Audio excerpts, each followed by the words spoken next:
Okay, I feel the need to make this recording, which I'm going to append and put in front of a large recording that I made on politics. So this is, uh, I get into quite a lot of perhaps slightly confusing and muddled matters, and so I just feel like I need to introduce them properly. Like I understand that it'll seem like I'm coming down quite hard on Brett Weinstein and perhaps even Joe Rogan, who are perhaps even poster boys in the so-called intellectual dark web against wokeness. But the argument, it's not really an argument. The point that I'm making against both of these types of people, in some sense, is that their principles are not so configured so as to be principally against wokeness. They, in some sense, they see the narrative, they see the outcome, they see it played out as leading to negative consequences, but they don't have a particular principled stance that leads them to excluding it from the realm of thought. That uh, uh, and some of the examples that I draw, in some sense, are more an accusation against Russell Brand, who I think is quite overtly and obviously um, capable of flirting with wokeness and being, in some sense, he makes no bones about being able to get behind kinds of worldviews like that. But and so it might seem unfair that I'm sort of using arguments that I'm sort of putting in the mouth of Brett Weinstein. And there is one argument that I kind of only mentioned, but I don't go into the example of. So I thought that I would go into that argument more detailed to show how Brett Weinstein is prone to this, let's say, amoral stance, which leads him into giving intellectual sympathy um, to at least parts of the woke worldview, or at least resonance with sort of the woke mentality. And it basically all comes down to, I mean, it depends how sort of how overtly you do this, but it basically is a kind of fascistic worldview.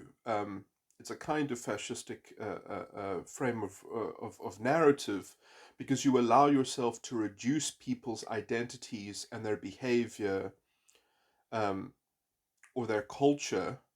You allow that those properties to be reduced not to their own individual responsibility, but to be reduced to a condition of the system, a systemic sort of environmental imposition and impingement.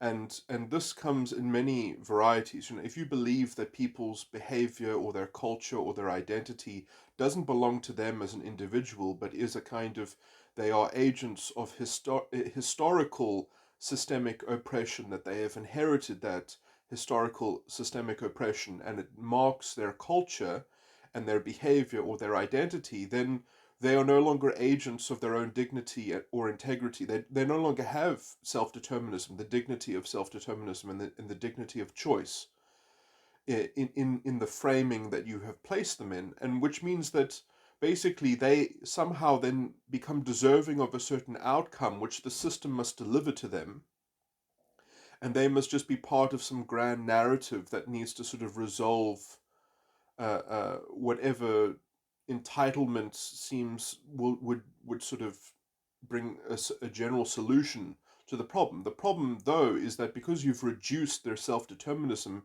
down to being the effect of some external locus of control, or some, sort of agency of some other generalization or group or something like that, like they are the consequence of white privilege or something like that, that they are defined, that their culture or behavior or identity is defined negatively through the shadow cast by some other prominent protagonistic, efficaciousness, that something else is the protagonist and they are the reactionary sort of imprinted masses or something like that. You have disempowered them in principle. You have disempowered them. You have created a morally confected outline and framework of reality in which there is no power for these people to ever adapt their behavior or change or do anything, because somehow somebody else must give them a story that they have to be the reaction in that story, and then somehow the reaction must sort of, in its antagonism, will beat the evil first mover, the evil external locus of control, and only when you've destroyed that external locus of control can then they rebirth their own sense of dignity or something like that. So you've created a kind of hypothetical reset point, and in the meantime you've got this kind of very convenient thing where you don't have to leverage morality against the individual or ethics against the individual, because you can just kind of say, well, the problem is just scapegoated onto some big powerful force in the meantime, that the state is the problem or something like that, or the historical the state that did bad things in the past is the problem. It's not the morality of people's culture or suboptimal culture in the present. So it creates this wonderful, sympathetic shield to excuse people's behavior, because you can kind of wrap it into their identity, which does not belong to them. It was put on them by an external force. So basically, I'm saying that you have to bootstrap responsibility for culture, identity, and behavior. If you don't bootstrap that, then you've actually you don't even have the resources, the principled ethical, moral resources to change anything, to adapt anything, to improve anything. Now, Brett Weinstein makes this kind of argument, for example, when he talks about the Clinton crime bill, and he says that, well, women in black communities have much smaller dating and courtship, and in their sexual marketplace to find a partner, there are much fewer men to choose from, because so many men have been incarcerated because of petty drug offenses, because of the Clinton crime bill, and this has led to women having to have like lower standards, and exacerbated the culture of single motherhood, for instance, and other kinds of dysfunctional, sort of life choices. Now, the only now this is a complicated thing for me to raise here, but I mean, essentially, because I have 2 points to raise. First of all, I agree. I actually think that drugs should be legalized, because it would be much easier to control them and control their negative effects on society if it was legalized. You would be able to protect children better, I think, from the effects of drug use, and you would also then be able to clearly put this, let's say, the responsibility for people not engaging in drugs in the cultural sphere and not in the police law enforcement sphere. And so you you would I would rather have the whole general political and social sphere in a society realize that culture is your own responsibility, and if you choose to have a culture that is permissive, if that's the kind of form of living that you want, if you want to be permissive of drugs, then that's fine. But then, the consequences don't get socially engineered by the government. The state doesn't have to come and clean it up. It's you are investing into that, or whatever. But well, this is the problem, is that, like, when Brett Weinstein makes this argument, he somewhat sort of skates over the catch-22, that people that are engaging in drugs are perhaps not great dating opportunities, wouldn't make great fathers, or wouldn't generally have good life outcomes in general. And so, I mean, the counter argument that I make to him complaining about the Clinton crime bill is that, it's probably not as easy to say, well, that made the black family more destabilized, because you're just sort of trading one social ill for another social ill, but somehow that kind of all gets lost in the wash. That these men that wouldn't be incarcerated would just be sort of partakers in some kind of drug use, or as if, like, being involved in the drug trade does not have a generally sort of negative impact on life outcomes. And so, I agree that the state should not be intervening and saying, well, we're going to try and clamp down on this and incarcerate people, rather than decriminalizing it, and in fact legalizing it, so that, you know, instead those choices and their bad life outcomes can be more transparently associated not with the lack of the state intervening or not, but on the individual who chooses to sort of engage in that kind of stuff. Um, in the same way that there has been an amphetamine crisis in Middle America, because that is generally, at least the gateway to that, is a legal path through doctors and things like that, writing prescriptions, at least that can be modulated. You can say, well, actually, this industry and that particular product needs to kind of be more controlled, because it's legalized, there's actually policy measures that can be done in order to um, stop that scourge or stop that problem. In the same way, I think that many of these recreational drugs, at least you could stop children from getting a hold of them more, because you could essentially make it legal to sell and buy, except for minors.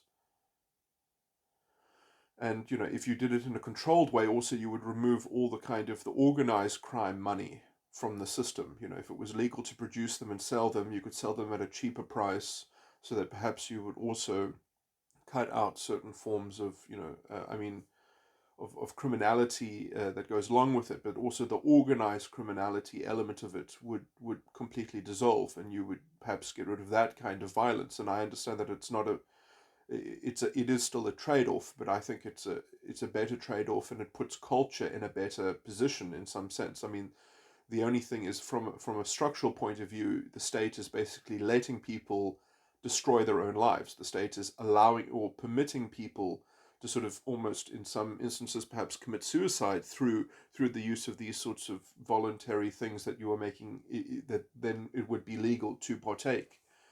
But I do think that is the clear. That's a wonderful watershed moment to say, well, this is the role of culture. That culture should be vilifying these things. It's not the role of law enforcement to say that this is wrong and to prove that it's wrong because it's illegal.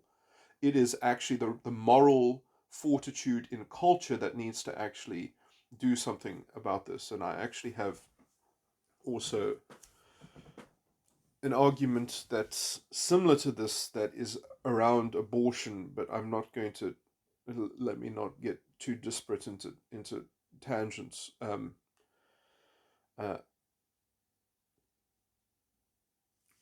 the abortion one is much more complicated, and much more broader a topic, and actually goes into the principles of liberalism and things like that. But anyway, that's a different topic. But okay. Um, so I mean, this is basically so that's the example of why, allowing yourself to just say, oh well, it's because of the structural effect of this crime bill that has caused these negative effects. Like, no, it's not. It's not even that. It's like, well, if it wasn't the crime bill, then you would have had the other evil to deal with. And perhaps you can say that the one is worse than the other, but like, at one point, does the rubber meet the road? And do things ever sort of get better? Especially when, and in some sense, I think it's generally been a sentiment that when people own their own identity, which has been imprinted on by an external locus of control, you've kind of got this fascistic politics already brewing. Um,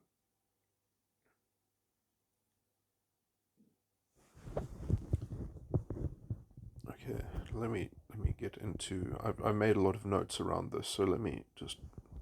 Uh,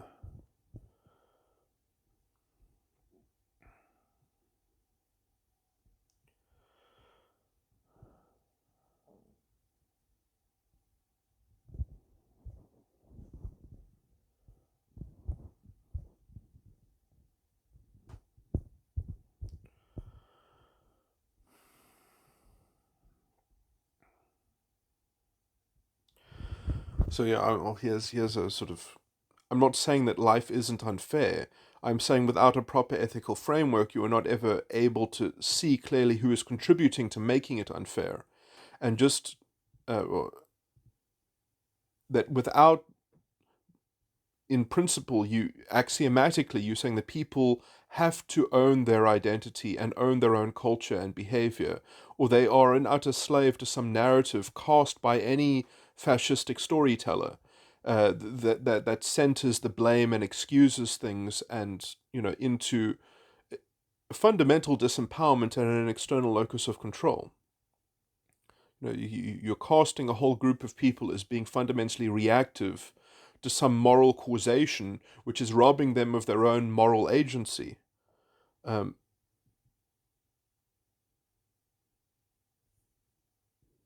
uh, the idea that people inherit past historical, structural, or systemic oppression that they themselves hold as a debt to be levied against others, um, therefore forego the resource uh, towards themselves to uncover and recover from uh, uh, the process of self ownership and self realization in their development as an individual. They disconnect from their own psychology. Um, and therefore they have reframed the human project, when they disconnect from their own psychology, into a collective narrative of generalizations and stereotypes massaged by external conditions as essentially beasts to those external conditions that they have to sort of fight against as a kind of as a horde, or as a kind of as a hive mind, according to the narrative that is organizing them, without a choice or a responsibility to live up to their own self-determinism, which has been leveraged into a washed up, mixed up, and distorted narrative that locks away the basic truth of human dignity, all under the guise of a revolutionary story that serves the function of plutocrats that destroy liberal democracy and democratic accountability of the electorate. And in some sense, it does so also by distorting the kinds of facts which become politically relevant. So, you no longer have a quality of politics which is actually, let's say, morally grounded in a proper sort of framework. The electorate is no longer informed about sort of pertinent facts to liberal democracy, that they are no longer a democratically literate electorate. They are instead informed about things that have to do with the narrative, that have to do with the fascistic reduction and narrative. And so this is why I'm so critical of Brett Weinstein, because he is flirting with these kinds of things, and he with this kind of racialism, with this kind of racial reductionism and identitarian sort of sectarianism, uh, uh, because he's not interested in bootstrapping responsibility for the individual, because, oh well, isn't it easy to make excuses for people and to give them a kind of intellectual sympathy because of the shadow of some sort of thing, but that they can say is controlling their lives for them and that created these things for them,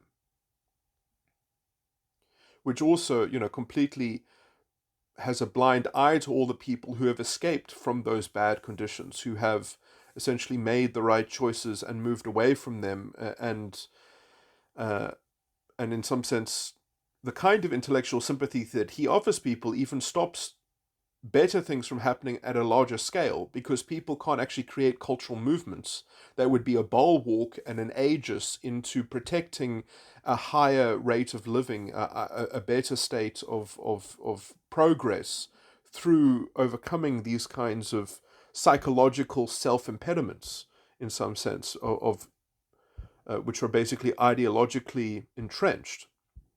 This is the kind of poison that, for example, there's a politics professor at the local university where I live, Professor Lushaba, who is an overt racist fascist, and he has lots of these spiels where basically he says people are basically not responsible for their own psychology, and he leans into that. He embraces it. It's like a badge of honor that he is sticking up for essentially being controlled by the conditioning of the systemic oppression, and therefore once you're in that position, you can justify anything to get to the reset point, essentially to create a narrative that gives you the excuse to then actually reset your own sense of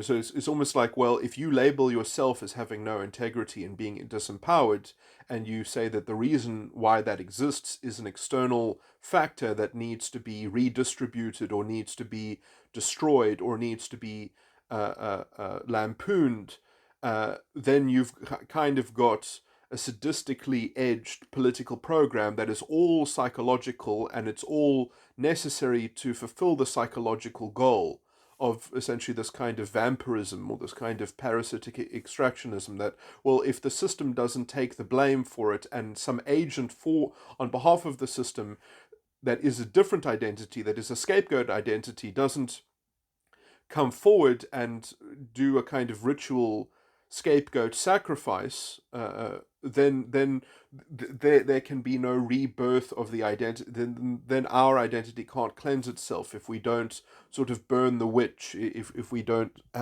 successfully have the witch hunt.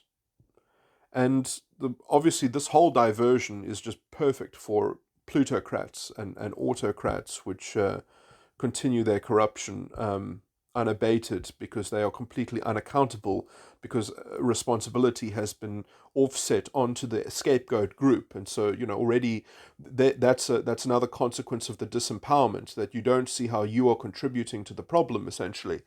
And if you are contributing to the problem, and you are contributing to the problem in the present, and other people have contributed to the problem, let's say in a weird reductionist way, but in the past, I mean, you just see which one is relevant, the past or the present, because the past is immutable; it cannot be changed.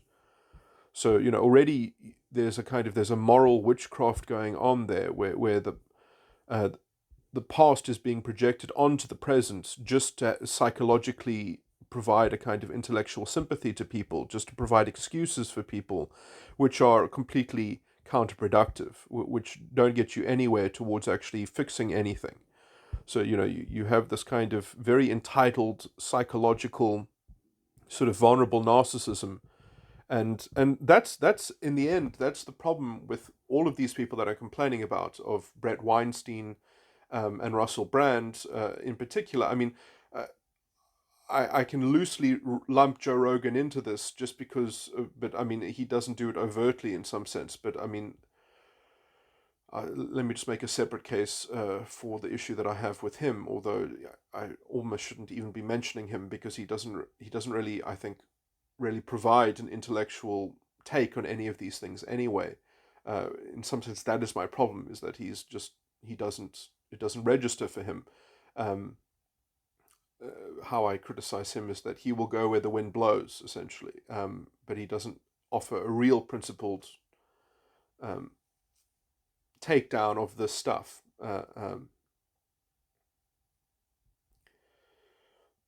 That especially, well, in terms of Brett Weinstein and Russell Brand, is oh no, I've just lost my thread. That they are providing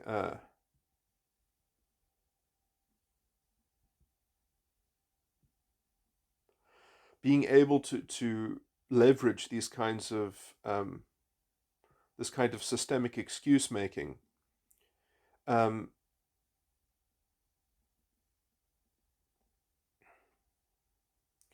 sort of waters down humanity into a kind of two-dimensional um, angle. Now, uh, and when you try to do something with that, when you try to treat it, or it's not that particular two-dimensional angle makes it capable of empowering anyone that way. Uh, you're going to engage in government programs and government policy, which is going to be fundamentally it's going to rob people of their integrity. Um,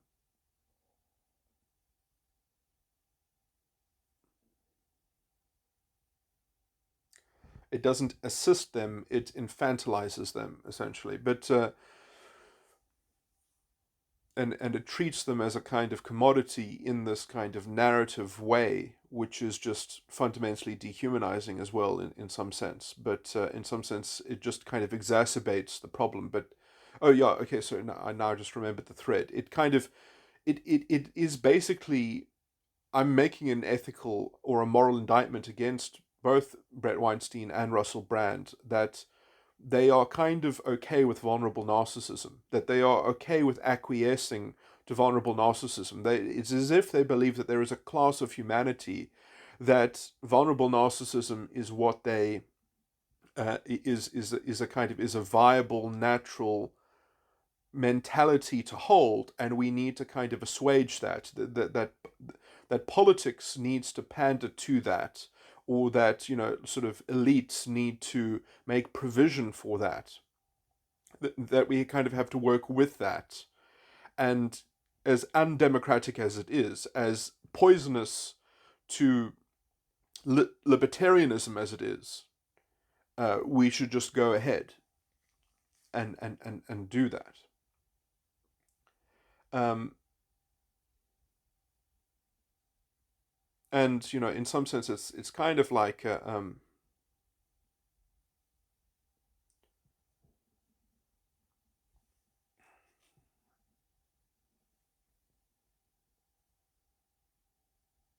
anyway.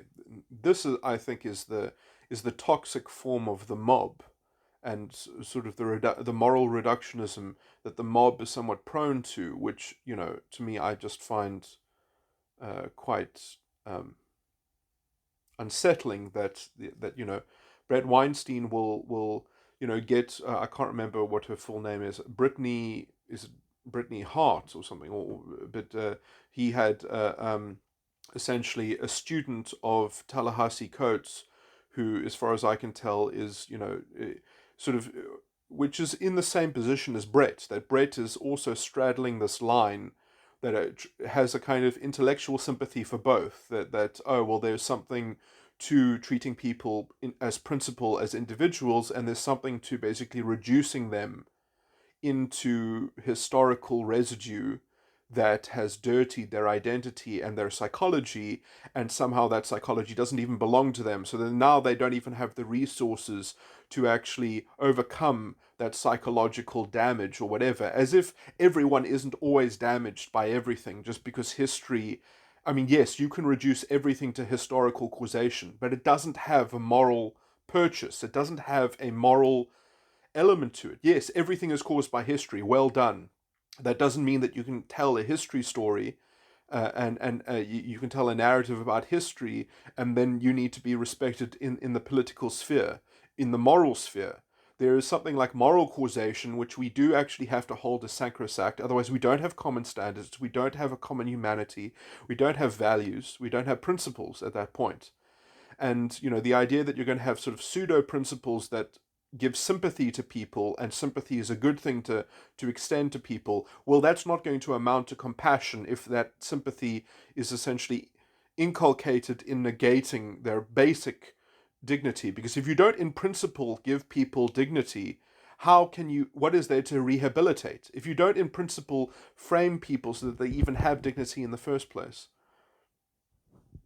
So, this is the moral corruption, which is, I would say, at the core, at the perpetuated pragmatic um,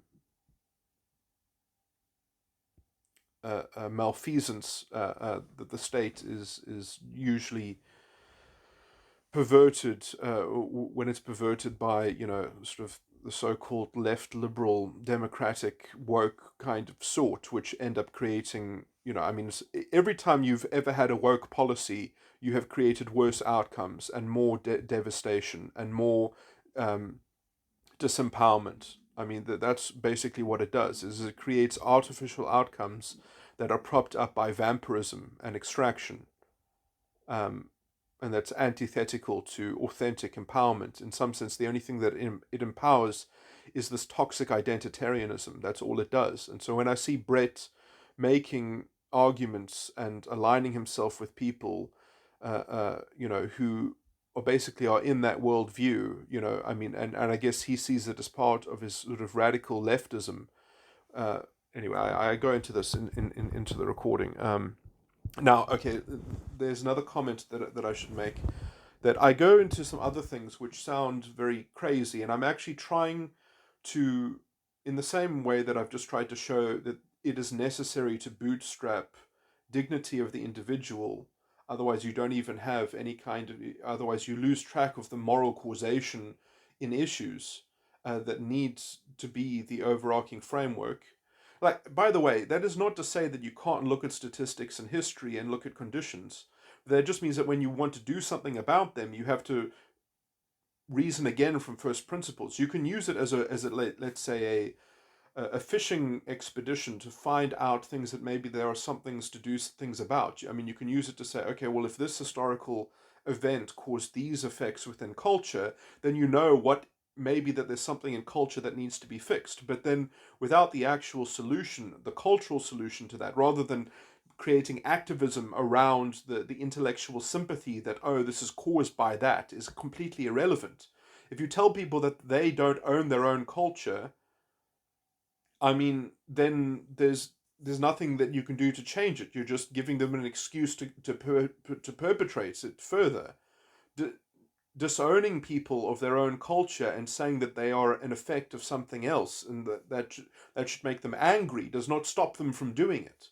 It just creates this disgusting fascistic diversion and rhetoric. Um, so, if you want to say that, okay, well, this is the problem in culture, and maybe you have a historical idea that that's how it was caused, in some sense it doesn't matter how it was caused historically, because culture happens in the mind of an individual, happens in the psychology of an individual, and unless you know how it happened in that person's life, in that person's psychology, it doesn't matter that it started 200 years ago or 100 years ago. It doesn't matter. It started in that person's life, in that person's thinking, and adding a historical tag to it is irrelevant. So they're in the moral causation of people's psychology and their culture and their behavior. The historical description is utterly irrelevant. The historical causation is not the real causation. It's not the moral causation that's relevant. And so that's what these fascists do. Is they drive. They have completely driven over morality. They have dissolved it in the vat of their, anyway.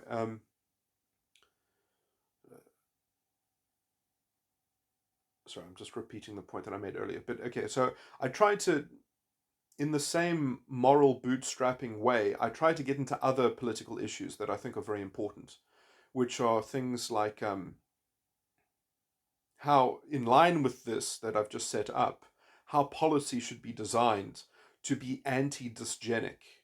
Um, and I frame that in a very particular way, but and that's mainly, in some sense, you can't stop other people from giving charity to other people, but you can stop the state from making resources available to a population in a way that promotes dysgenic behavior and culture. Um, and so I don't think that a state should be eugenic, but that it should be anti-dysgenic. And that's anyway. I try, and and and that's basically just to preserve libertarianism, because essentially the state having the power that it does, and I do think that there is a necessity to have a state that has the power to intervene, but I don't think that it should be an intervention, at least in an ideal society going forward, after you've already alleviated mass poverty and things like that. Um, the function of the state should make sure that people continue to have access to all the things that they need access to have to guarantee a society that has a kind of libertarianism. Um, basically, which is one way of saying that people should not have too much monopolization and or industries that are, let's say, too gated to new people entering those fields and, and and things like that. But anyway,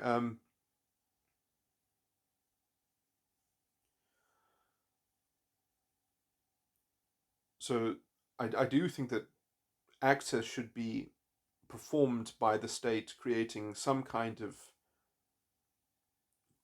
coordination within structures and things like that, like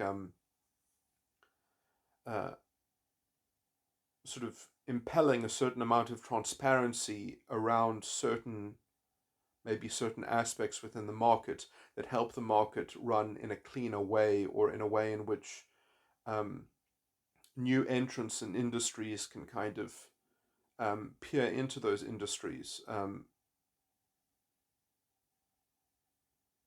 and work out, if there's a niche or what the space is. Or, I mean, this is just a. There was a very good system in this country that actually kept the prices of fruit and vegetables that were also largely exported, that kept them at a very stable price, at quite a good price. And when that system was so basically, uh, when people South Africa produces a lot of fruit for export. Um, and basically, if you have different farms, each selling their own produce, then essentially you have buyers that can leverage the price of that produce against one another, and then you find the floor of the market very quickly. Whereas if you have all the farmers grouping together and selling them through a single consortium, so there's a single seller.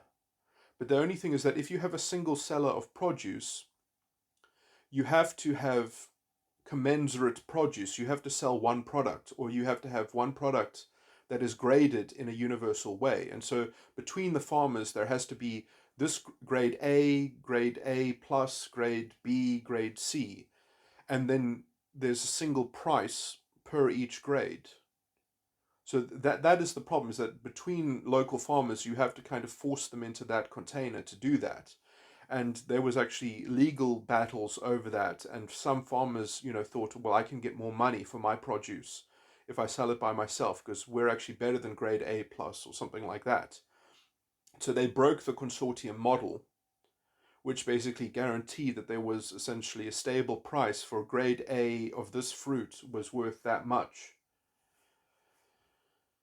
And it worked fine for one season, and then the second season prices fluctuated horribly, and the third season prices completely tanked, because it was a market in which the farmers were bidding against each other essentially, and the buyers could eventually, um, yeah.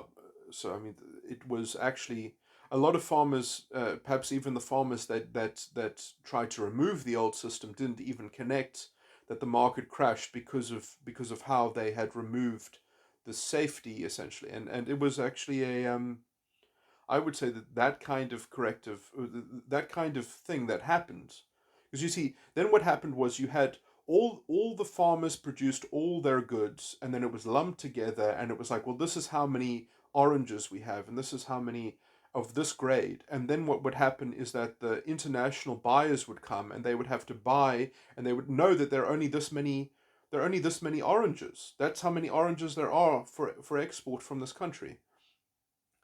So then they would have to say, well, that's how many grade A. If I want that many grade A, I have to outbid the other buyers over that grade A. Whereas if you can have buyers making relationships with particular farmers and saying, okay, well, we've got a contract that you supply us, and then the price of oranges go down, then they're like, okay, well, now you have to sell us at the commensurate market price, because you don't have that telegraphed idea that this is what the market has, and the buyers are no longer competing over that market. It's cut up, it's divided. Anyway,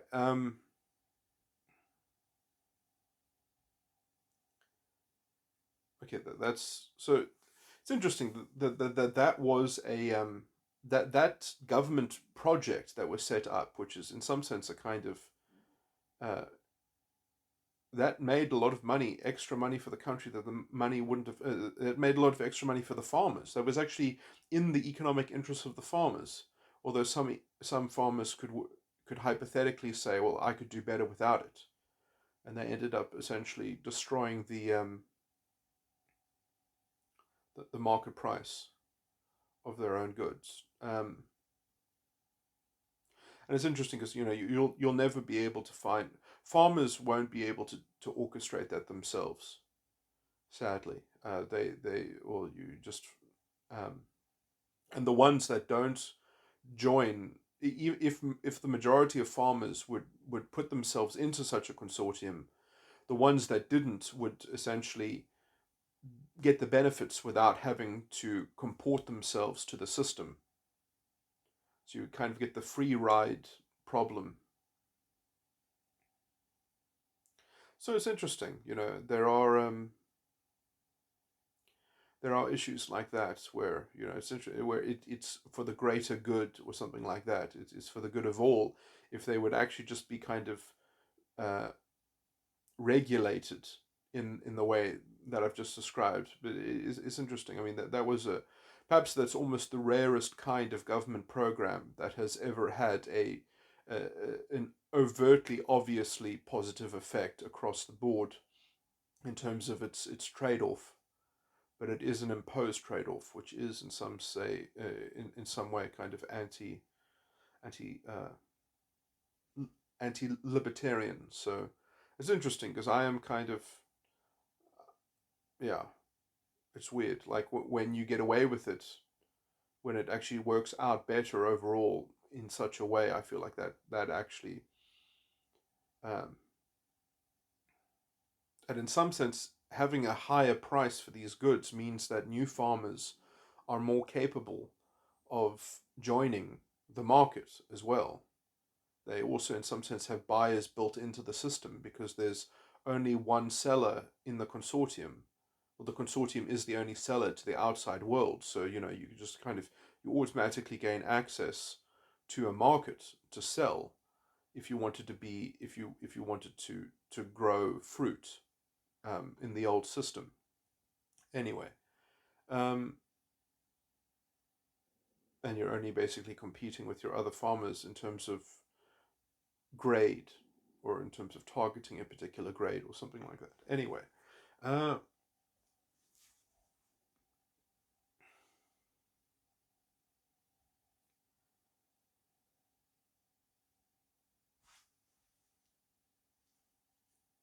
why do I talk about things that are irrelevant to my point? But well, I guess it just shows. I mean, perhaps that's a sign of my own hypocrisy. Because I actually think that such a program is fine. Anyway,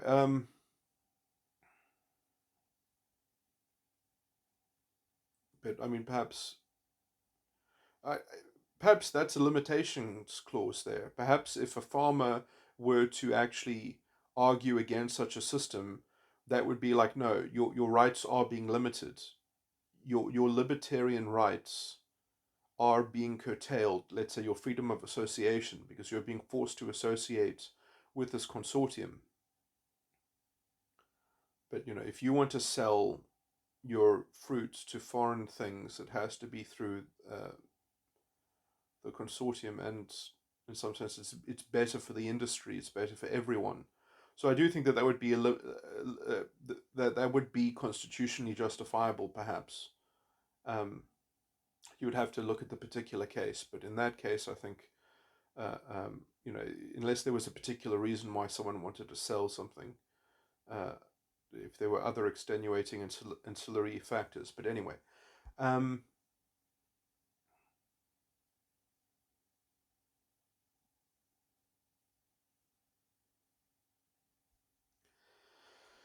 anyway, so I was just saying that basically the government needs to be able to promote access to housing, access to everything that is iterated in the Constitution, and it can do so, I think, by essentially massaging the system through setting up structures of coordination within the private sphere almost like I've just described, that do not end up with the state becoming a provider.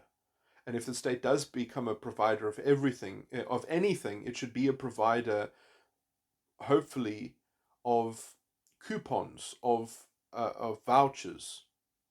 It should give to people vouchers so that they can participate in the market, and the market can actually, that's the best way to promote access, I would say. And then essentially vouchers can be supplemented by people adding more money on top of the voucher to get something that is more particularized or to their particular needs. It's much more empowering that way, that people can choose their service deliverer, then that you inject choice into the system. And yes, you can say, well, some people aren't capable of making the right choices, but that is, let's say, cultural or institutional knowledge that needs to grow in a new system, in a new way of doing things, where then in culture people will eventually develop the knowledge that, you don't take your voucher to that type of business, you take your voucher to a different type of business that has a good reputation, and you have everything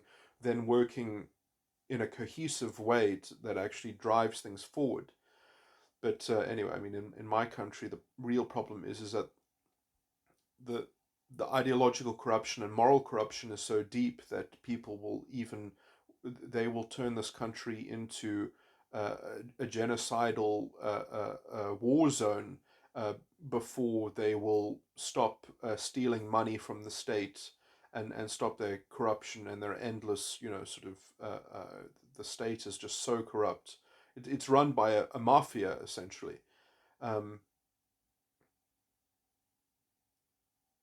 that we, in some sense, we need a kind of judicial sedition just to suspend the state and re-establish the scorpions and put all the corrupt politicians in jail, essentially, just so that we can kind of get back to having the hope of having a liberal democratic.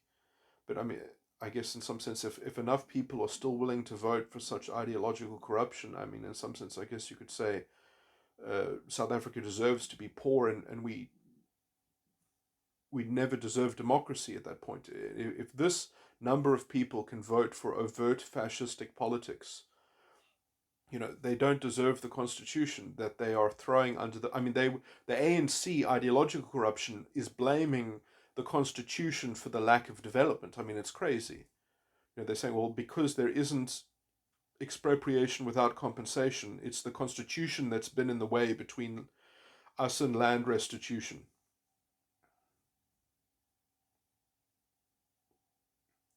As if land reform wasn't already funded twice over and the money stolen twice over. I mean, land reform should have already completed with the money that's been stolen and put into it. But somehow all of this accountability is not even in. It's not even a factual political question.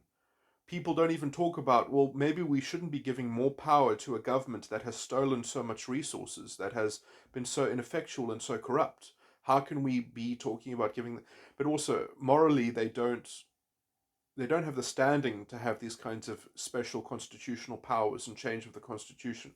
The amount of voter apathy, the amount, there's a democratic deficit in some sense, but I mean, I still say those things about that we don't deserve democracy in the constitution when you have this many people who don't vote at all. They are effectively voting against these. They should. I do think that people should be responsible for who they don't vote for or what they don't vote for.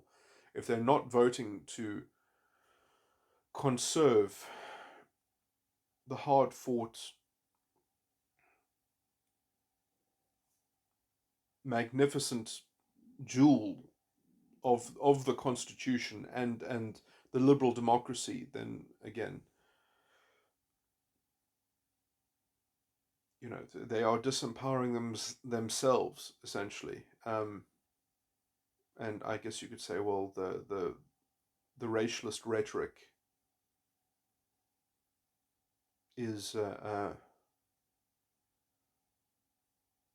is an easy solution for them. It's an easy enough narrative.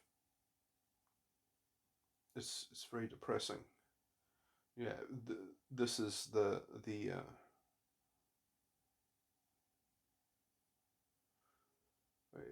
it is interesting how it is basically exactly like Weimar Germany before the Nazis took over, because in Weimar Germany they also had a huge amount of factory production capacity.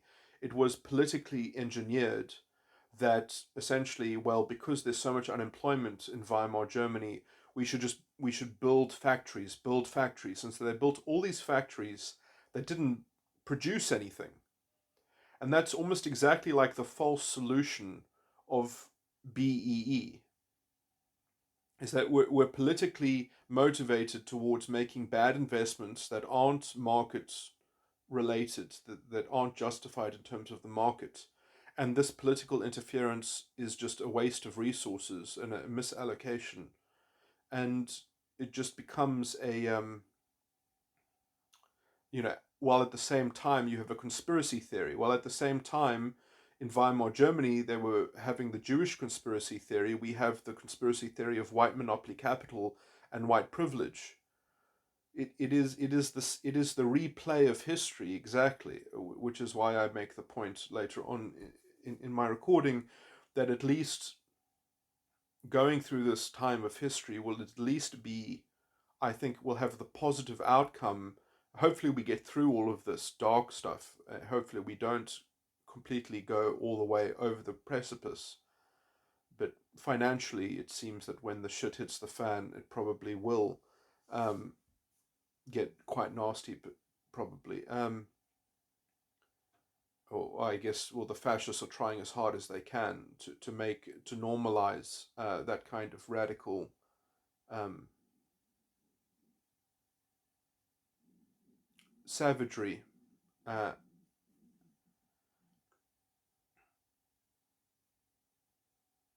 I mean, Eusebius McKaiser on the radio said, I'm not calling for a genocide, but if there was a genocide in this country, I'm just saying it wouldn't be unjustified." That's what Eusebius McKaiser gets to say on public radio, and Tito Mboweni gets to do all this race baiting stuff, and all this weird kind of narrative, factual, sort of, as if there's no accountability for the ANC government for the position that we're in, um, as if they aren't the prime contributor to where we are.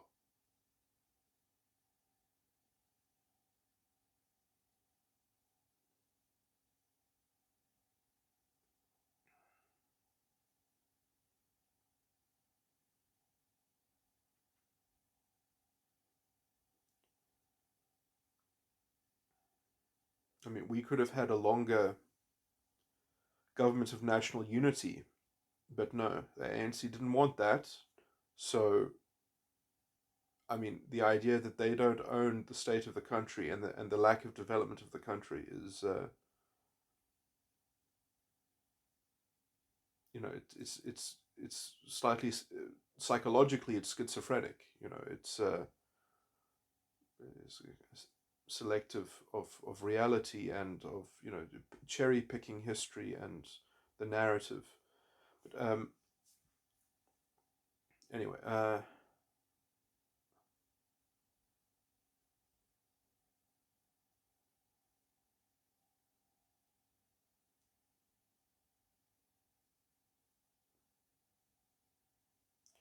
I mean, I just want to emphasize this point about that. In some sense, there are two issues here. That there's a factual dispute here. That essentially, when people start talking about white monopoly capital and the conspiracy theory of white privilege and all these sorts of things, they are they are factually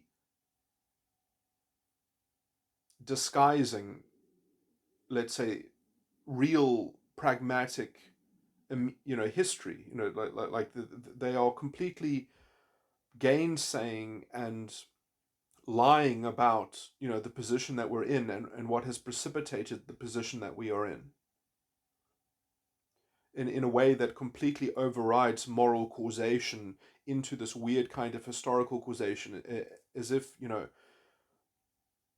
and they do this all the time. I mean, this is how you know that they're fascists. Is they have this weird kind of mythology where they apportion things onto things in history, which don't make any sense. You know, as if like, oh, when someone does this one thing 500 years ago, it leads to everything else happening. As if like it's the same moral thing happening at the same time, like that because this led to that, that caused that. You know, it's that kind of fudged thinking that is completely amoral, that's completely psychopathic. You know, these people are dirty race baiting fascists, and there are too many of them now that have been normalized in the public sphere, in politics, in journalism.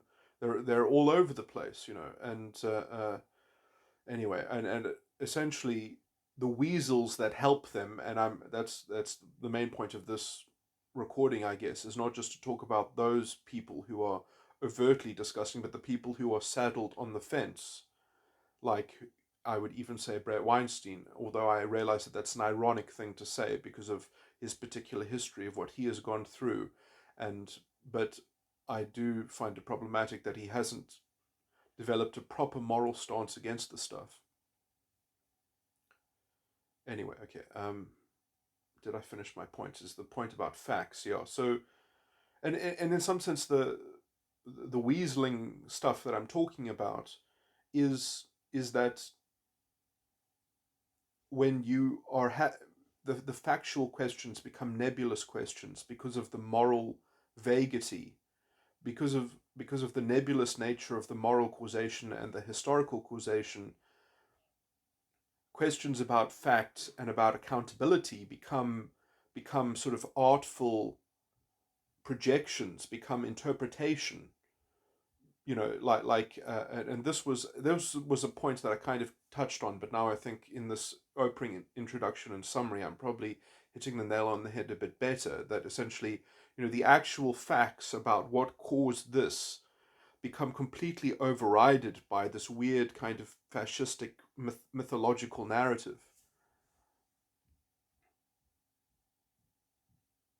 which essentially just collectivizes structural oppression and systemic oppression that then is given as the face of a scapegoat, is given, you know, like which is, you know, very much like the whole sort of Jewish conspiracy theory in the Nazi worldview and philosophy. So yeah, um, and this normalization of vulnerable narcissism, I think, is also what has led to generally weaker performance on everything, because it's vulnerable narcissism that essentially means that it makes people play into being a victim. It makes people lean into essentially using whatever has happened to them as a badge of honor, as a way to license poor performance and things like that. It's a way to, I mean, it's basically it's an excuse factory or whatever. And that's not to say that people don't have things that they need help with and that things aren't also unfair, but it frames things in such a way so as to not, in some sense, it looks for a pulpit to broadcast the grievance. It doesn't look for a port of call or a terminal for a solution. It's completely disorientated in its motivation. Vulnerable narcissism leads towards a kind of self-destruction that will be useful for extraction. It's the secure way of solving a problem by essentially entrenching yourself and leaning into it. And essentially this is the problem with fascists, is that essentially they are professing a kind of disempowering, um, psychologically hobbling, um, sort of abrogation of responsibility, but also not just its abrogation, but its dilution and dispersal of it into essentially a mythological narrative, which is so abstract and reductionist that it's not actionable. You can't actually. That's a two-dimensional representation. You can't do anything with it. You can't live it out.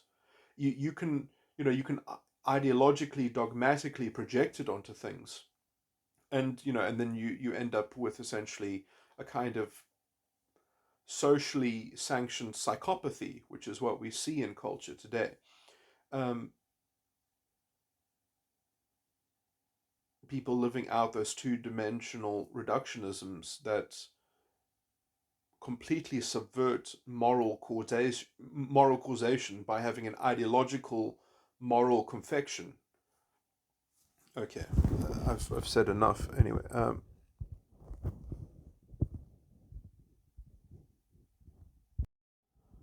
Uh, this is a small addendum to my introduction, so I just thought of a good way of summarizing what I group together as the label weasel in this how I've used that label. Like Russell Brand and Brett Weinstein indulging in this kind of reactive or reactionary, I would say, intellectual framing of issues. And I think that a good way to summarize it essentially is that these are people employing a kind of sophomoric social psychology, that they're reducing things into, let's say, they're pretending to be social psychologists essentially, and they're saying that the health of people's social psychology is a reflection of a kind of negative imprint of conditions which have been impinged on them, and that uh, uh, the health of people's social psychology is not a reflection of a culture which they themselves own and self-determine and choose their own behavior, but instead is a reflection of the negative consequences of power players and big actors that have framed their social psychology and determined their social psychology. So it's kind of like the uh, you know as if social psychology is not a product of culture, uh, that people can sort of uh, see themselves as being responsible uh, for a self ownership. Like all of those sort of basic concepts that even get morality off the ground or get you know a democratic citizen that has any kind of uh, accountability as an electorate or as a kind of uh, as any kind of political um, member of a liberal democratic community or society. All of those are thrown out the window. You're just a two-dimensional reactionary facet that is determined by other things that already need to be fought on the level as a kind of as a vague nebulous generalization in which your health, your public health, your social psychology health has been endangered by other people or something like that. And that fundamental disconnect, I think, is a dehumanizing reductionism that is fundamentally fascistic. It's fundamentally anti democratic in its principles. It's kind of axiomatically, principally, it robs people of their dignity and it disempowers them, and then it gives them sympathy instead, a kind of intellectual sympathy that these people need to have their social psychology infantilized, and they need to be saved from a systemic point of view or something like that, um, while robbing them of the basic, I would argue, components that even allows you to be empowered and develop and transform people's situations, because it dislocates them from um, even their own psychology, which it makes them irresponsible and unaccountable for the state thereof. Um, yeah, so that's what I think. In summary, I'm talking about when I call people weasels. Is that so they're pretending to be social psychologists, and instead they're employing this disgusting reductionism, um, which is antithetical to living in a decent society with common values and principles and standards. It that goes all out the window, essentially, so that they can indulge in their intellectual sympathy pandering and feel like they're radical humanitarians that are willing to sort of subscribe to any sort of radical program because good outcomes are on the tin, and the people who are on the hook to deliver those good outcomes are always like the people with power or something like that.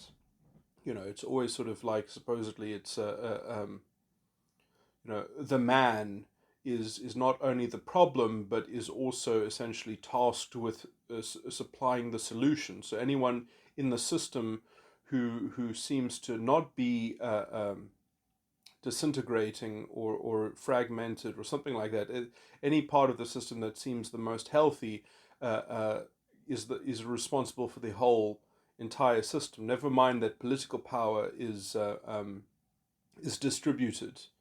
And essentially, I would argue that the real cause of devastation in the current political modern scene is essentially a kind of ideology of irresponsibility, um, because essentially these kinds of revolutionary ideologies or radical ideologies insulate people from essentially self-ownership and from basic moral principles that even allow you to see issues clearly, which is why it's completely drowned out that people are talking about abstract generalizations and nebulous conflations of things that get you to this point of this sophomoric social psychology where everyone is pretending to be a kind of armchair philosopher, social psychologist, and saying, oh yeah, well the reason why we have bad things is because our social psychology is not being catered to by how society is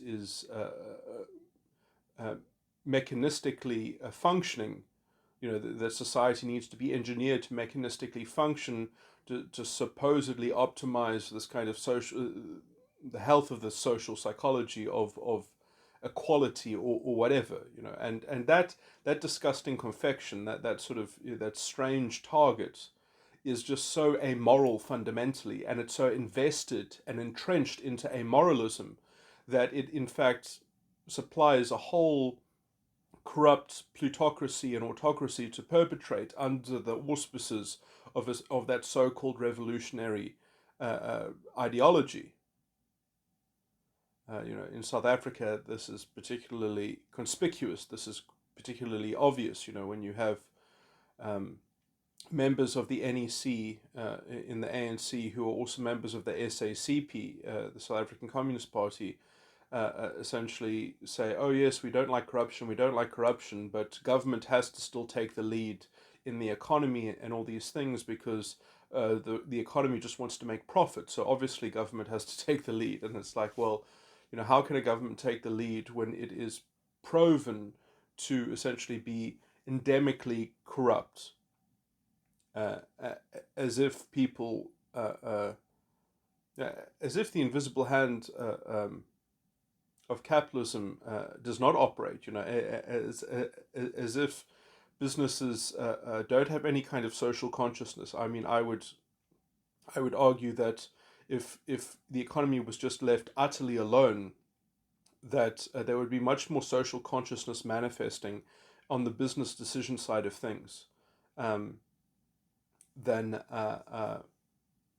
government is capable of engineering and regulating and enforcing, so especially since all the kind of enforcement that we get is so fundamentally devastating, destructive, and undermines growth and employment. Well, yeah, I mean, I guess, yeah, the reliance on this kind of sophomoric social psychology as kind of the justification for things that are quite obviously disguises of overt plutocracy, essentially, and rampant corruption, which and these things, they fit together like hand and glove. You can't target these strange confections and nebulous reductions without cherry picking, without sort of making egregious um, oversimplifications that are fundamentally dishonest, and that which force people to, when you have to kind of give the reasoning again as to why, this is all somebody else's fault, why this is all an external locus of control for someone's behavior and culture, which, they, within the ideological framework, don't own the state of their own social psychology, or the health of their social psychology, um, is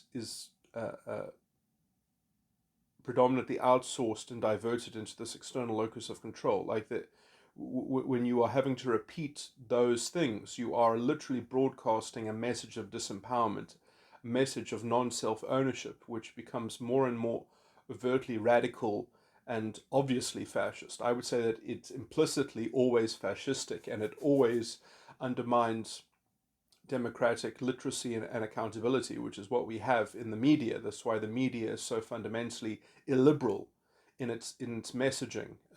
In Obviously not every aspect of the media, but by and large, that is what the mainstream consensus generally is, and what is being promulgated and broadcast. Um,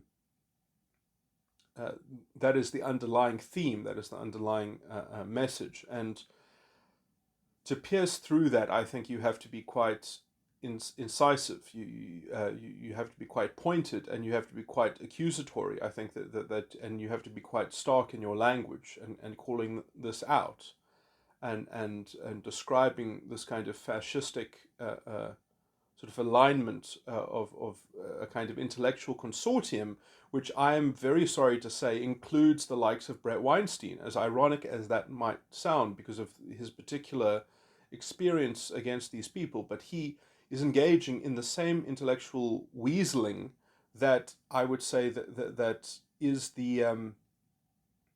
that manifested in the nasty way that it did against him in his personal capacities, or in his professional station as a professor.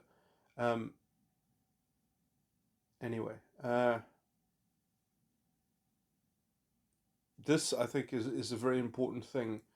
Um, this principled point, this moral point, it has to be understood, because if this is not understood, yeah, I also feel like Jordan Peterson, on some level, doesn't call this out more pointedly, or perhaps he doesn't see the aspect of this more crisply and sharply, when he somewhat entertains the argument of, let's say, this, the kind of the social psychology sophomoric, kind of a conflation of everything into a vat that reduces it into a kind of social psychology. He, like, which are kind of the arguments that are made against Trump and things like that. That this is kind of this is how Trump is, for example, tarred as a racist, because it's this kind of, oh well, he's contributing to a social psychology that hurts people, because essentially you and that same argument undermines people's self-ownership of their own culture, behavior,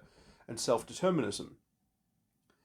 And so, like, this is the thing that infuses all the vitriolic, weird kind of scapegoating that the so-called left deploys against people, and is the principled backbone of their invective, and insidious, form of takeover. And I feel like, uh, I mean, Jordan Peterson, gets attacked a lot, and things like that. But I do just want to say that I think that there is a mistake of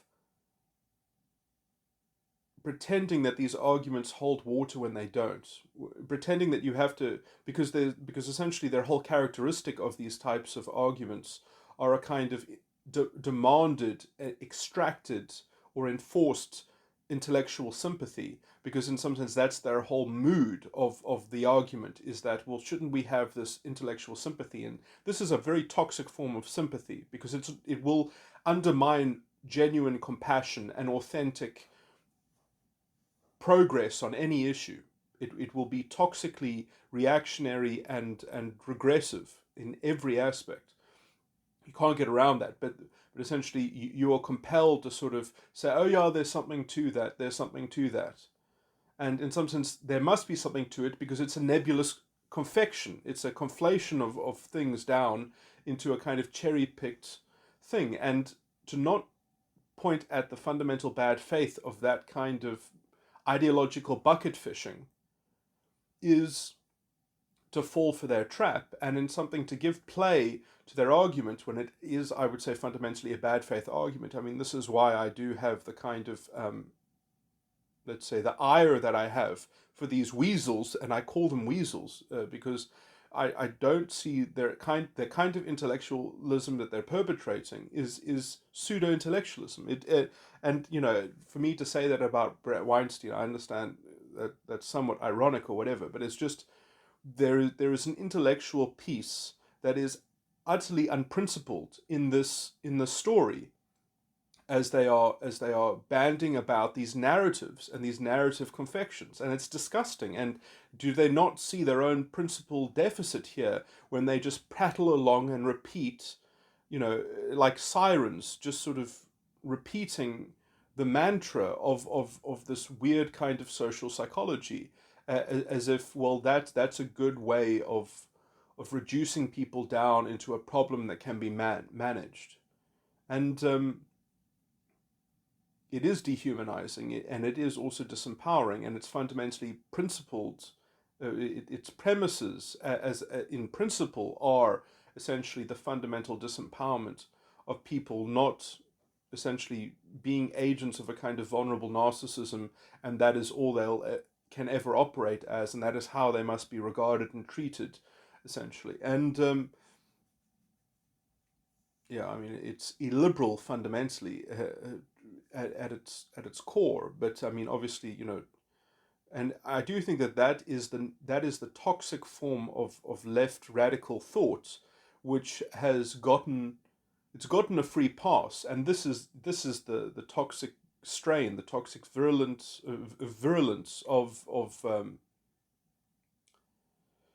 that is sadly. Oh, I mean, I think Joe Rogan nesciently has this in some sense, and I don't know if it's curable in Joe Rogan, because he doesn't try to be an intellectual too much, so that maybe you can't actually show that this is built into his thinking to some degree. But in some sense, I don't want to even talk about Joe Rogan talking about this, but I mean, this is.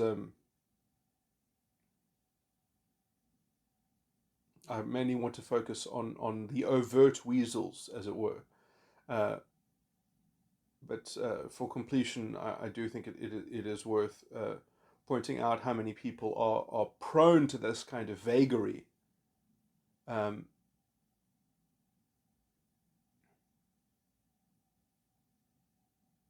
and yeah, I mean, you can see when Brett gets onto his soapbox and he gives these little renditions, he gives these little narratives that take on this racial reductionist, sort of confection and things like that. And I don't know, maybe he does get it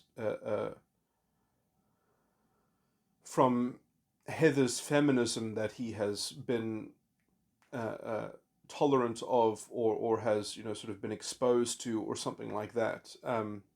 Maybe it is a kind of because this has been the only way that feminism has continued to be relevant after essentially the movement has been so successful, has essentially gotten everything structurally that it's ever wanted, and now it still has to find an excuse to continue to make progress in some form. It has to kind of do so in a way in which the social psychology of women is sort of is downtrodden by a system that doesn't give enough intellectual sympathy to them, or something like that. Um, look, I'm wildly speculating, which I don't really want to do. I'd rather just keep it as my argument, uh, and as to why it's toxic. But I mean, maybe it's good that I did just mention everything there, because including Joe Rogan, because it kind of generally gets my point across as to why the left is capable of continuing to make inroads and continuing to make cultural takeover, essentially, and to bring the line and to move the precipice around is because without the right principled stand, there is no solid heading off of this. And because if Jordan Peterson continues to entertain too much of what is essentially a kind of bad faith social psychology argument, but you have to kind of give it some kind of play because you haven't found the linchpin to kind of rip the cord on it, or to short circuit, like having to emulate all of, because these narratives are a dime a dozen, like you can never, I mean, you can manufacture them about you because they are, I mean, how many people have got historical themes of woe in their history and things like that. And then as long as you can say, well, that is why I have a certain feature about my psychology, then you're a free agent. You're a kind of fascistic, illiberal nexus of irresponsibility, and everything that you do is diverted onto some structural systemic scapegoat. Um, and you never have to examine, the consequences of your own activities and choices, and look how you are abusing your own sense of empowerment, which you have like philosophically kind of subverted and put in the shadow, and put as a reactionary impingement, as a negative impingement that other people are forcing you to act out. So you don't even own your own psychology. You don't own your own resources to actually adapt or change or to act in your own best interests at that point. And so, if that is the social convention, if that is the prevailing orthodoxy or dogma in a society, I mean, you're just, uh, uh, I mean, you can understand why we live in societies now which are kind of governed by a mob, and there's no rule of law, or the rule of law itself it has fallen by the wayside. In some sense, we have completely devolved into a kind of ethno uh, uh, mytholo- mythology. In some sense, the West, a large contingent of the population in the West, at least, is essentially has in a zombie way being led by the mainstream media, inculcating these kinds of disgusting values of this weird kind of social psychology that is centered around some kind of racial consciousness, some kind of collective racial consciousness, which is very much like the political situation in China and Russia. That essentially I mean, their ethnicity is mirrored by the state. The state is the agent, or the guardian of essentially the interests that which are in some sense fundamentally ethnic, but they become nationalistic because essentially the nations are pretty homogenous in their ethnic makeup, and obviously the West being more mixed, in terms of its ethnicity. Um, the at least the liberal democratic um, polities in the world are more mixed ethnically. So when they try to take on, let's say, the political software of China and Russia, um, it just kind of doesn't fit without some disgusting form of balkanization or some kind of break up of things, because essentially liberal democratic politics has been completely abandoned by essentially the elites, by the journalists, by the politicians themselves, giving play into this dirty race baiting fascism, essentially the promoting and normalizing the politics and the rhetoric of and celebrating these disgusting intellectuals, like Professor Dyson in America, um, or Professor Lushaba, these political professors who are essentially, I mean, they're black Nazis, essentially. I mean, they're promoting the values and the philosophical worldview of the Nazi worldview. Anyway, okay, I've said enough. I'm going to add this now further addendum to the introduction or the prefix of my political remarks and things like that. I phrased something, I think, uh, imprecisely. I just want to clarify it because it's grammatically loose. And so I just want to neaten it up. Like when I said people should be blamed for who they don't vote for, the point that I was trying to make in that was that people should be blamed for what they are not voting for. Uh, as a way of just sort of quite crudely and quickly getting to the point that we have to ground ourselves as a democracy, and the electorate needs to be accountable for the governance that they receive ultimately. Otherwise, you don't live in a democracy. And essentially, in aid of that, also, I mean, general points should be made that you could say that maybe South Africa always had a bit of a from the start of 1994. Although things were going in the right direction generally, all throughout even Thabo Mbeki's, all the numbers were going in the right direction. Even though they could have probably been better if we had had a longer government of national unity and we had, a more uh, uh, efficient and uh, clued up administration. But anyway, things were generally improving. Um, but essentially, because the ANC continues to, the political professor at UCT, Professor Lushaba, who is an overt black fascist, essentially, who complains about essentially how chiefs still have tribal land and that people, like don't really experience democracy and things like that. And he blames this on white supremacy, essentially. He blames this on this ongoing sort of racialist rhetoric and bullshit, as if he can't even get out of bed unless he can uh, uh, define or label all the challenges and issues in the country as belonging to some outgroup.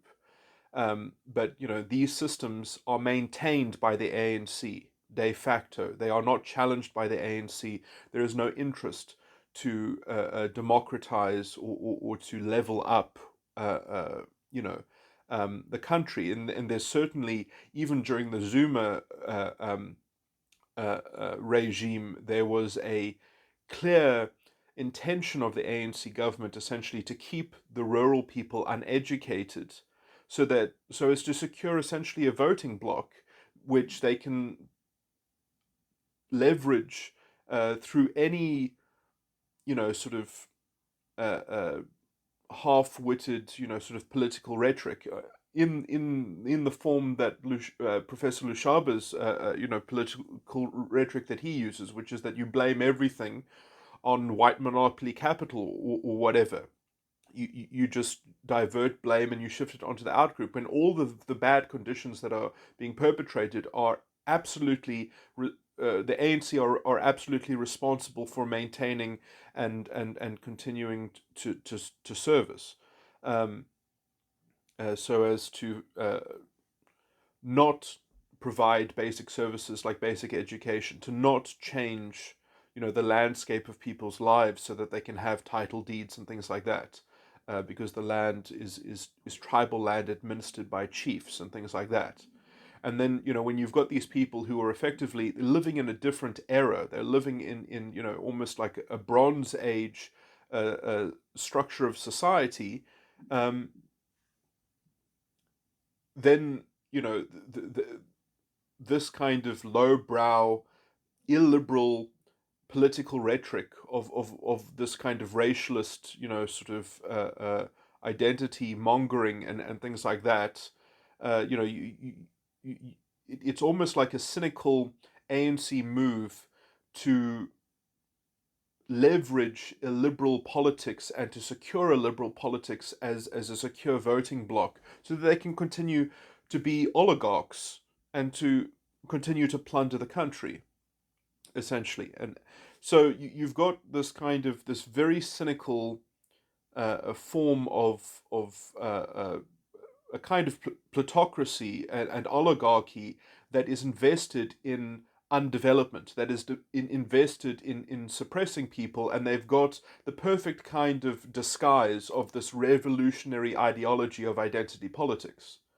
So I call all of this fascistic essentially, but and in an ideal society, when if the constitution was actually in force and being respected and wasn't utterly betrayed, this kind of political rhetoric would be, it would be. I wouldn't use the word censored, but it should come with a cost attached to it. That essentially, if people are going to engage in this kind of disgusting political rhetoric, which is essentially a form of racialist interpretation that is illiberal and undermines the values of the Constitution, undermines non-racialism, they should have to prove their accusations. If they want to talk about white monopoly capital, they should have to either prove it, or they should essentially, the state should in every way possible not have any indirect measures of support. If they are if they're a political party that are engaged in this kind of illiberal, anti-constitutional rhetoric, they should not receive a salary. Even if they hold office, they should not have access to any kind of state funds. And in some sense, these are. I think that these are this kind of constitutional damage is criminal. I mean, the supreme law of the land, and you're undermining its values with unproven accusations and conspiracy theories that is all based on racialism, which is also somewhat hooking into how people are ignorant about basic civic facts and basic, like just a basic understanding of economics and the state, which has been perpetuated by the ANC. There's no civics module in basic education anywhere. Just to explain basic concepts that, for instance, money doesn't just get printed. The government doesn't just print money, uh, and if it did, the value of money would erode. That the money that the state has to spend is money that is collected through taxes. Um, and so everything is paid for, everything is part of this kind of system, and if you did just print money, then you would get hyperinflation. So just understanding that the value of money, the um uh, and also so you can't just print as much money as you want, because uh the balance of exchange between currencies, would then reflect in hyperinflation. So like you actually have to have a balanced budget, basically. That money doesn't just sort of isn't just an invention. Um, it has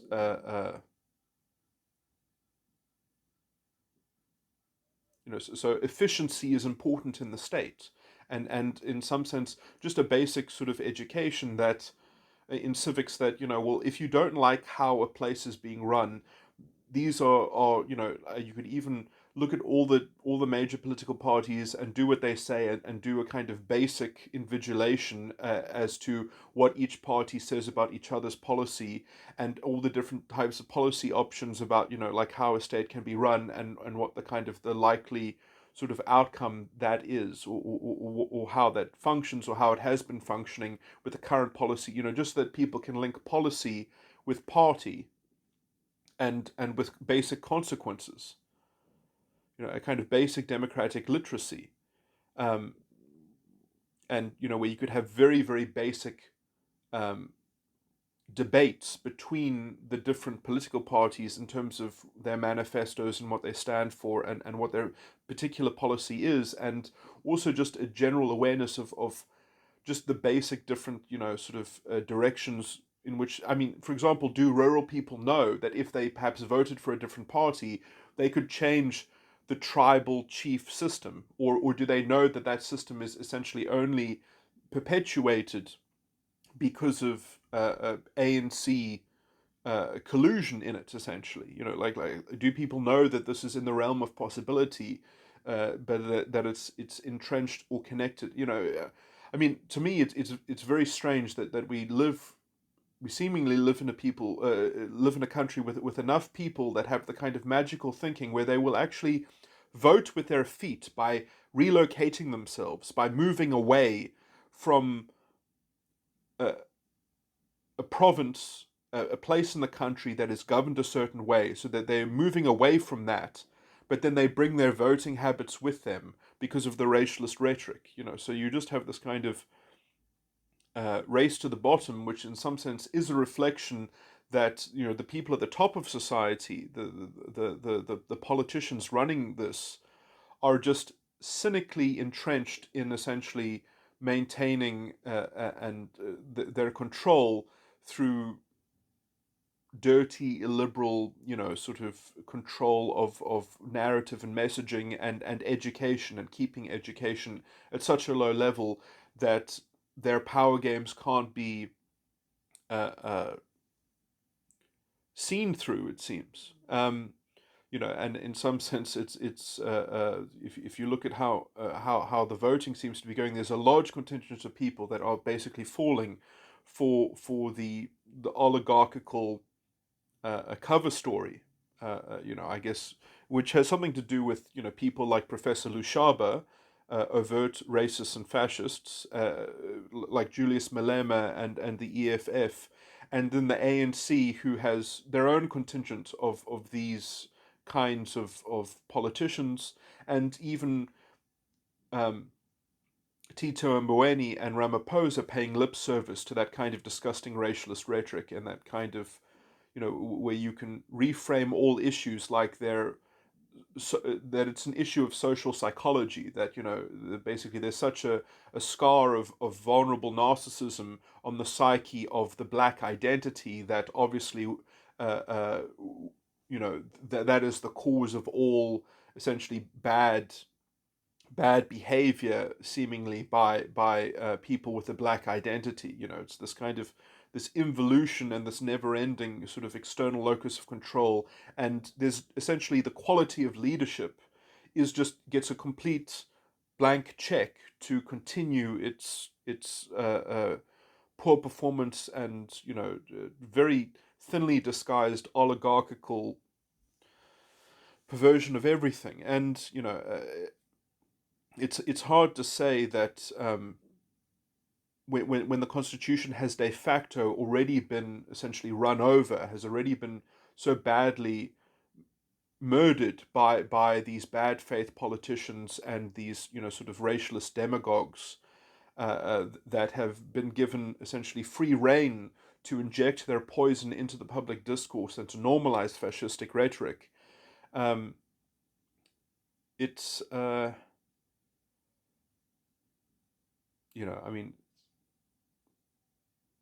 I mean, this isn't a solution for the rest of the country, but there's certainly an argument in that for the Western Cape partitioning itself and saying, well, we're not going to continue to see the Constitution utterly betrayed just because we don't want any association with the ANC, because they are cynically invested in essentially ramping up towards a genocide, essentially ramping up towards a scapegoat.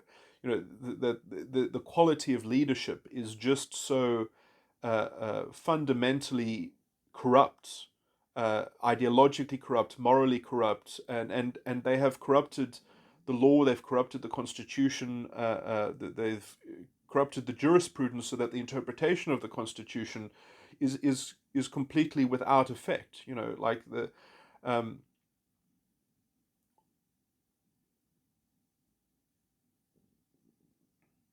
anyway, I go into this in when I get into the politics, but yeah, there is definitely a need to have a kind of basic civics. You could have this on television. You could just have basic programs that just explain accountability and essentially basic things basic information that you would need in order to have a kind of democratic literacy.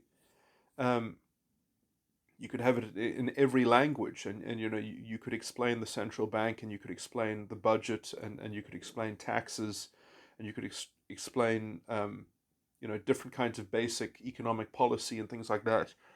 um, I mean, there could even be a slight modern history lesson where you go over, like, well, matching up policy with actual consequences and what, the actual political offerings are, um, by the various ideologies and political parties, and different and basic level debates, essentially.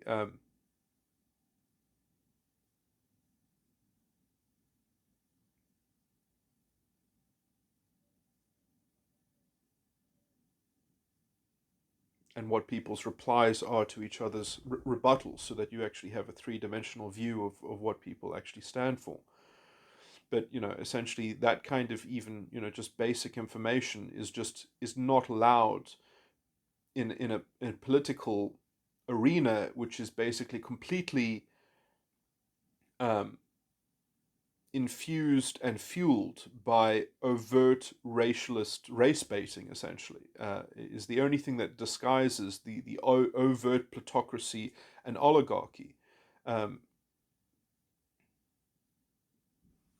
anyway. Uh,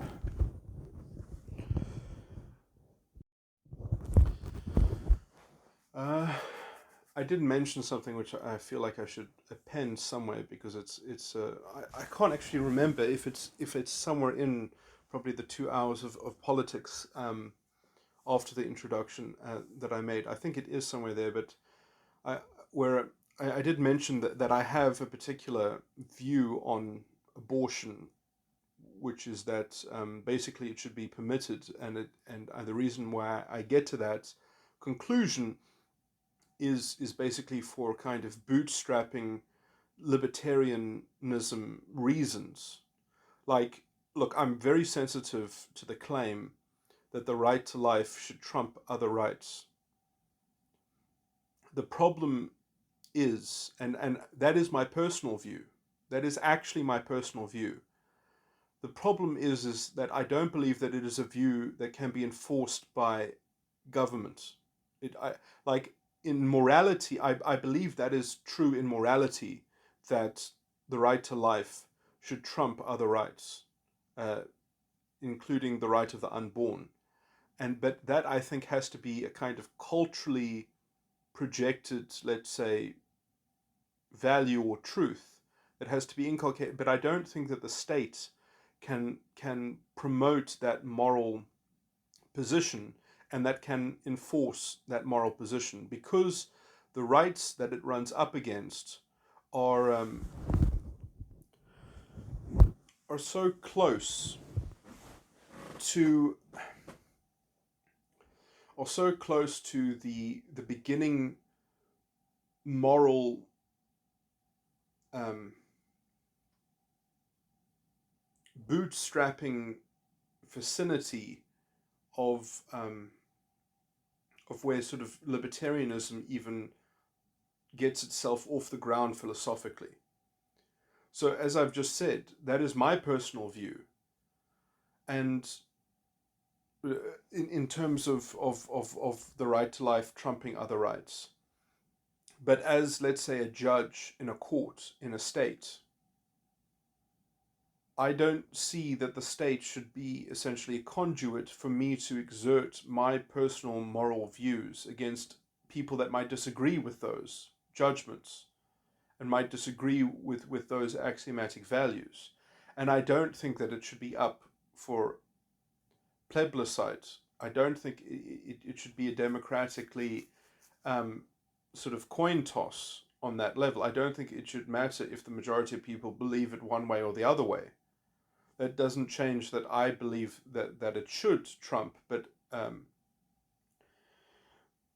so if someone asks me, like, what's my view, well, I'll tell them my view or whatever. And if I can be, let's say, culturally agreed with, then that might be its own preventative measure, as it were.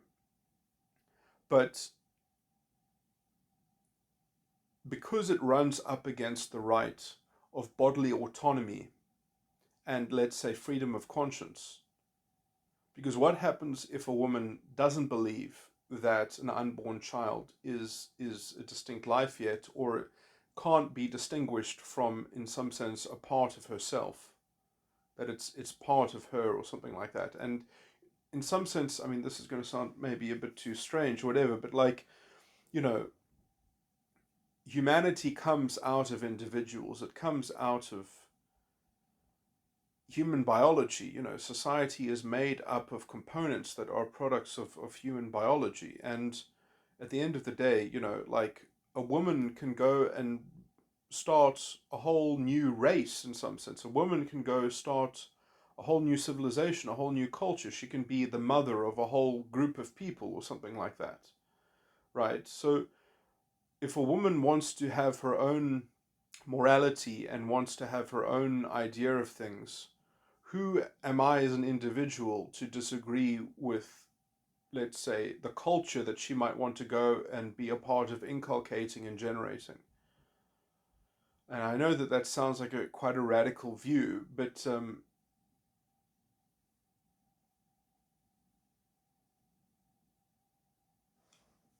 so at the end of the day, the conscience, uh, if a woman says that, well, you know, my conscience tells me that I'm permitted to do this, or this is part of my body, or this my body belongs to me only, um, because bodily autonomy and also freedom, uh, the freedom of one's conscientiousness, uh, is so sacrosanct and in some sense so at the core of libertarianism, and let's say bootstrapping dignity for the individual. And I understand that, you know, this, you know, it's at least controversial. It's at very least controversial to say, well, if you don't want to carry that child to term, we now have the technology that we can extract the fetus and we can put it in an incubation and we can protect the life and save the life. And therefore, we have a mildly invasive procedure which can rescue this child from an inhospitable environment because you have chosen to act irresponsibly or to you know, take some kind of thing that is going to destroy the life of the child or is going to diminish the life of the child or something like that, or is going to endanger the life of the child, or you're going to even have an elective surgery that's going to terminate the life of the unborn child.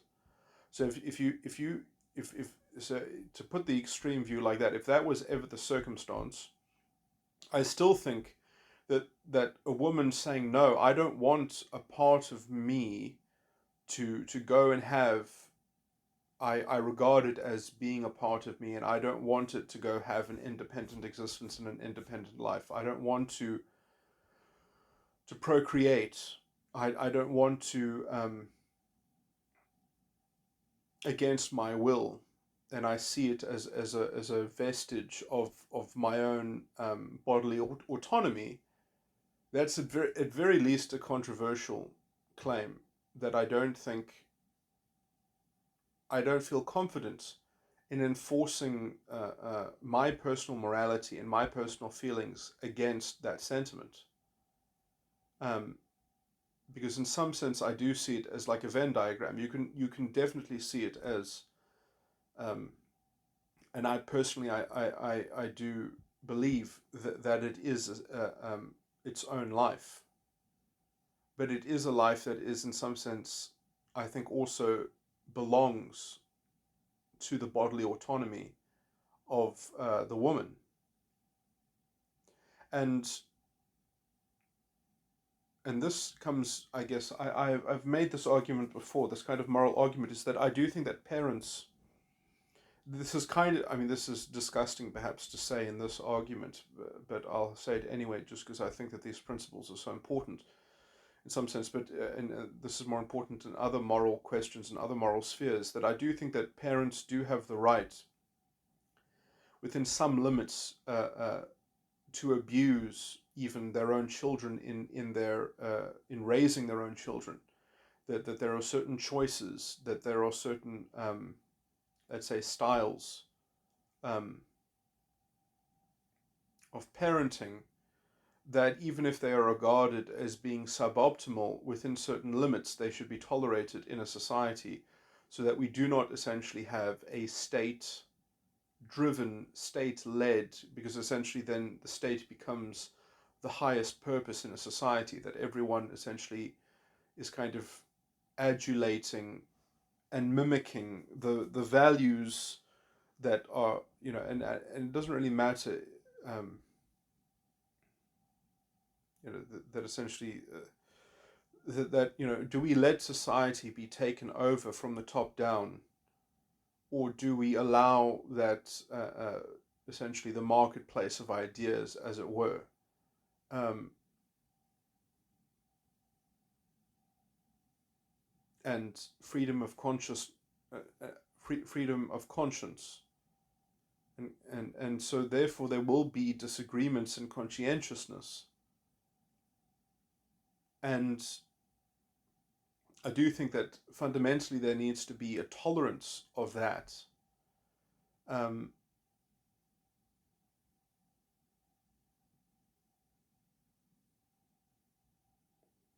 and in some sense, it can be regarded that the law itself, it's not that the law itself should be incomplete, it's just that the law should give room for culture to have a potency, to have an importance, to have a significance, because otherwise, in some sense, there is no need for morality. It's just enslavement by the state and by state power, and a kind of, that the state defines the character of your society, and that I think is an egregious, fundamentally problematic position for libertarian, um, viability, essentially. That essentially libertarianism then just becomes an empty vessel of a kind of de facto sort of authoritarian, kind of, well, it says authoritarian and as libertarian as the democracy will allow.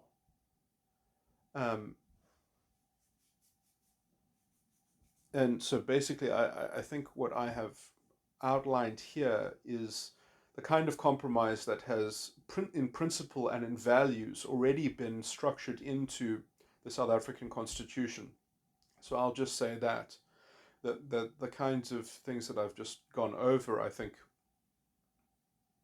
are all, in some sense, sensitively inculcated already into the structure of the South African Constitution, which is why I have often referred to it as a space aged, document, essentially, that is all worked out. Uh, uh, Although, I mean, it's been largely betrayed in the South African context, but anyway, um, and institutionally corrupted, by bad judgments and such. Okay.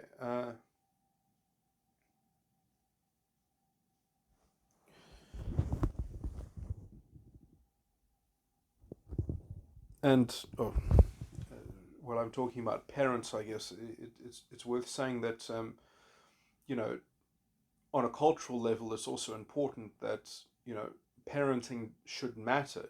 That essentially, if people should not be not every child should have all of their outcomes of their life indemnified by the state against bad parenting.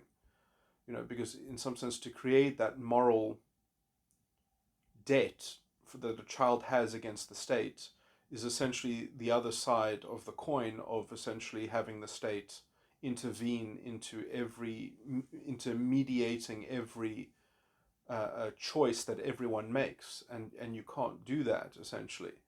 um, but yeah, the state certainly has a duty and a responsibility to promote, perhaps, things, that have, let's say, maybe how in terms of how they see their democratic mandate, but perhaps, promoting the public good and things like that, and trying to promote, let's say, education of best practices, perhaps, and such. So I'm not negating any of that. That doesn't mean that the state can't be involved in a kind of, in an advocacy campaign of promoting, better practices, and the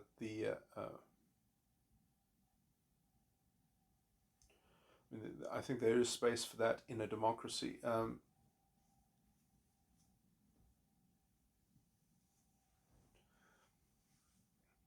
Obviously, the judiciary is kind of the bulwark against overreach of that, in terms of encroaching on the kind of the libertarian rules and framework that is the kind of anyway. Which and that those structures and that girding essentially has been transgressed in the current sort of legal situation in South Africa. But I mean, essentially, it's a mafia government, and it's a mafia kind of on the way to an authoritarian sort of institutionally sunken uh, uh, sort of banana republic. But anyway,